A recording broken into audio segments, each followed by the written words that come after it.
বিএনপির স্থায়ী কমিটির অন্যতম সদস্য সেলিমা রহমান বলেছেন, মব জাস্টিস কেন ঘটছে, কিসের জন্য হচ্ছে, এগুলো সবই বর্তমান অন্তর্বর্তীকালীন সরকারের একটা নাটকীয় খেলা।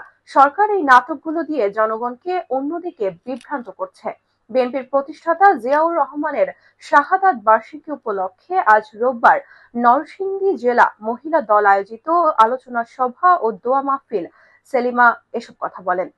প্রধান অতিথির বক্তব্যে বিএনপির এই শীর্ষস্থানীয় নেত্রী বর্তমান সরকারের সমালোচনা করে বলেন, আইন শৃঙ্খলা তারা দেখছেনই না, আইন শৃঙ্খলা শেষ হয়ে গেছে, গুম খুন অত্যাচার বেড়ে গেছে, ডাকাতি হচ্ছে, ছিনতাই হচ্ছে, নারীরা রাস্তায় বের হলেই ইফটিজিং হচ্ছে, মব জাস্টিসের নামে বিভিন্ন জায়গায় দাবি দেওয়া চলছে, এটাই হলো তাদের কাজ।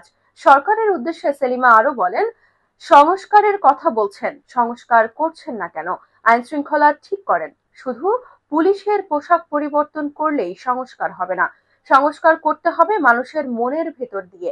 10 মাসে কি সংস্কার করেছেন? আপনারা আছেন বিদেশি চমক আর কথা নিয়ে। এভাবে দিন চলবে না, ডিসেম্বরেই নির্বাচন শেষ করতে হবে।